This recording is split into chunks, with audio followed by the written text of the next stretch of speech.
तुम लोगों ने चोरी की वजह से मेरे साथ ही किया है।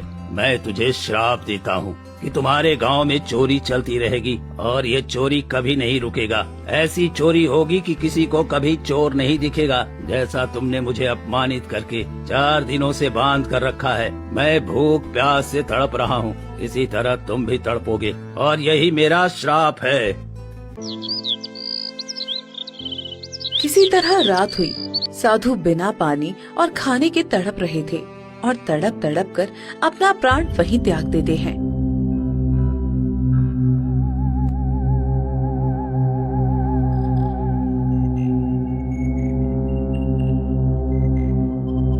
अगली सुबह गांव के लोग जुटे। ये क्या मुखिया जी, ये साधु तो मर गया, कहीं हमने कुछ गलत तो नहीं कर दिया है? अरे इसमें हमारी कोई गलती नहीं है, ये बूढ़ा था इसलिए मर गया। जाने दो इसे, जंगल में फेंक आओ, नहीं तो ये बदबू करने लगेगा। मैं अभी साधु को जंगल में फेंक आता हूँ। मदन और कुछ गांव वाले साधु को ले जाकर जंगल में फेंक देते हैं।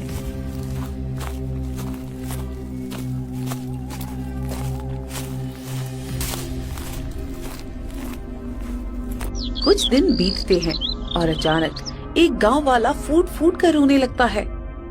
हे भगवान, ये क्या हो गया?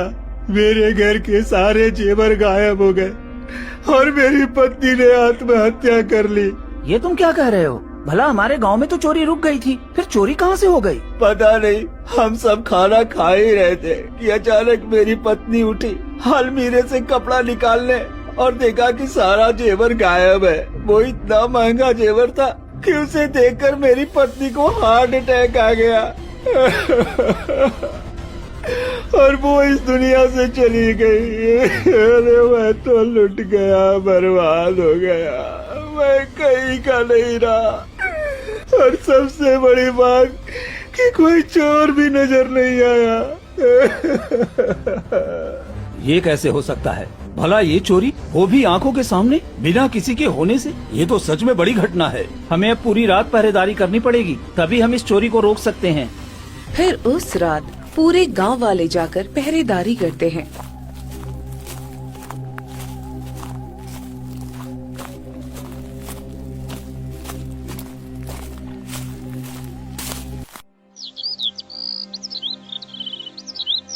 फिर सुबह होते ही मदन जोर जोर से रोने लगता है। ये क्या हुआ? मेरे घर के सारे अनाज चोरी हो गया, जबकि मैं पूरी रात पहरेदारी कर रहा था। ये कैसे हो गया? अरे ये कैसे हुआ? तुम तो पूरी रात पहरेदारी कर रहे थे, फिर अनाज कैसे गायब हो गया? ये क्या हो रहा है? पहले जैसी चोरी फिर से शुरू हो गई, लेकिन इस बार तो चोरी कुछ रहस्यमयी तरीके से हो रही है। सभी लोग दरवाजे पर पहरेदारी दे रहे हैं और घर के अंदर चोरी हो जा रही है।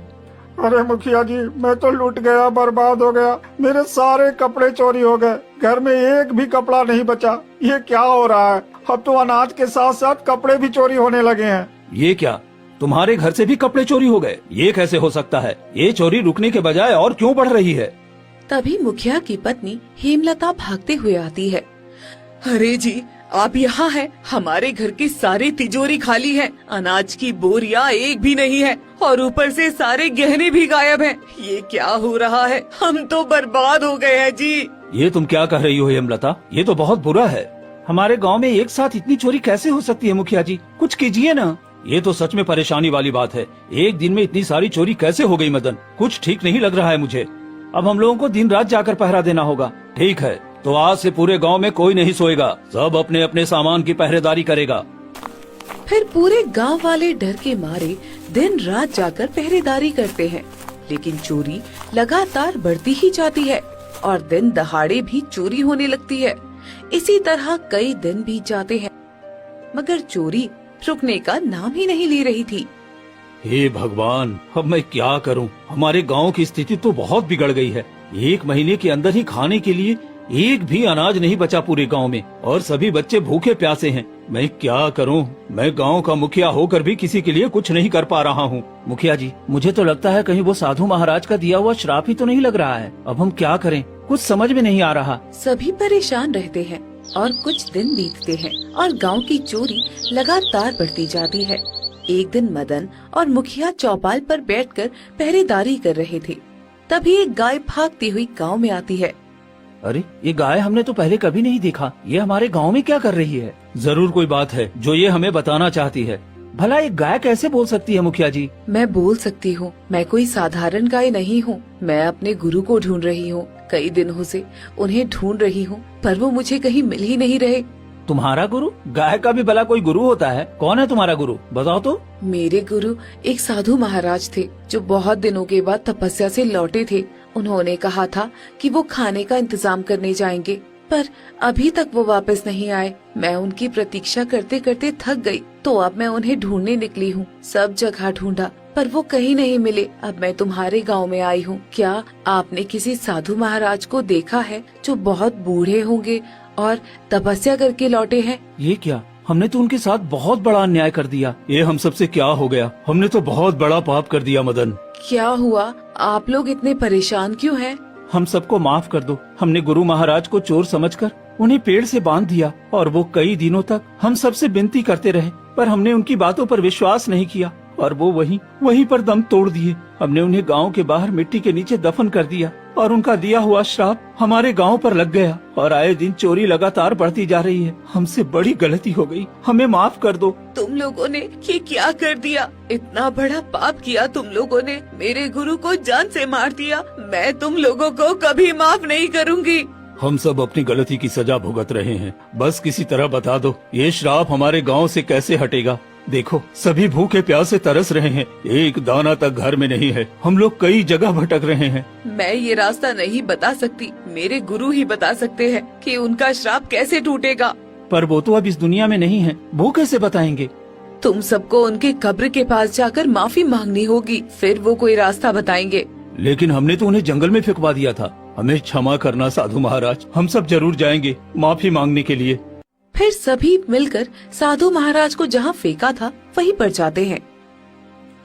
साधु महाराज, हमें माफ कर दीजिए। हमने आपकी बातों पर यकीन नहीं किया और हम सब इतनी बड़ी भूल कर बैठे। हम आपसे माफी चाहते हैं। आप हमारे गांव पर से ये श्राप हटा दीजिए। हम सब पर रहम करिए। हाँ साधु महाराज, हम सब पर रहम करिए। हमें माफ कर दीजिए। हमारे छोटे छोटे बच्चे भूखे हैं, हम पे रहम कीजिए।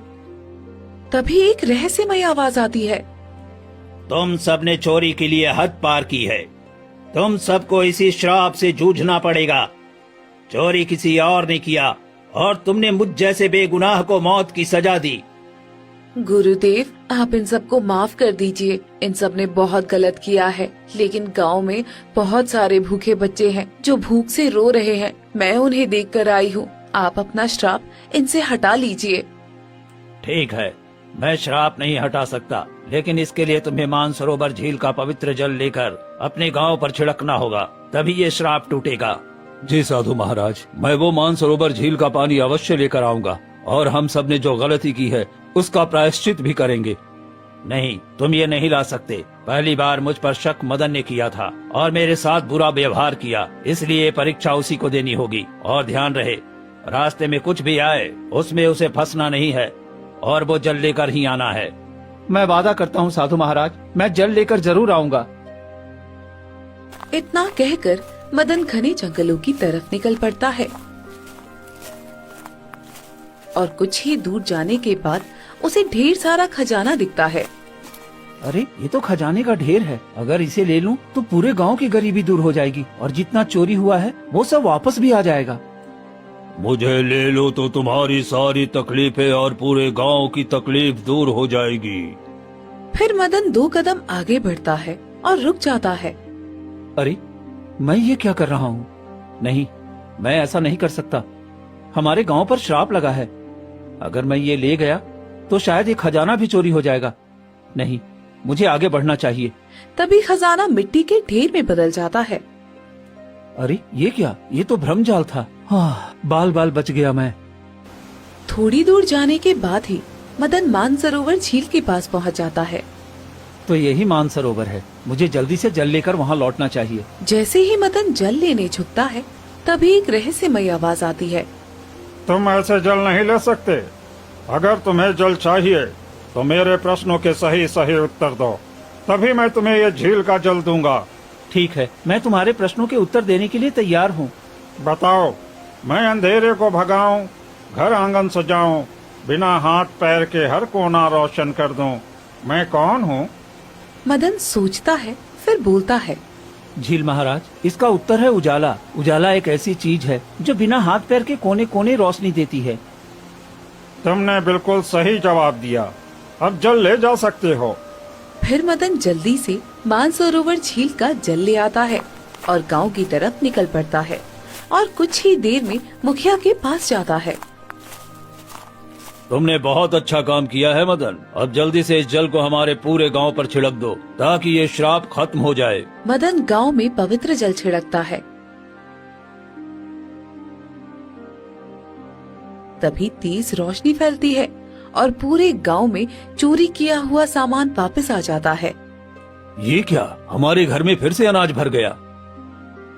देखो, सबके दरवाजे पर अनाज वापस आ गया है। हाँ मुखिया जी, हमने बहुत बड़ी गलती की थी साधु महाराज जी के साथ। हमें इसका प्रायश्चित करना चाहिए। हाँ, तुम ठीक कहते हो मदन। जहाँ हमने साधु को लावारिस की तरह फेंका था, वहाँ पर हम एक मंदिर बना देंगे ताकि हम उनकी पूजा कर सकें। हाँ, यही ठीक है। साधु महाराज की कृपा हमारे घर और गांव पर बनी रहेगी और फिर कभी चोरी नहीं होगी।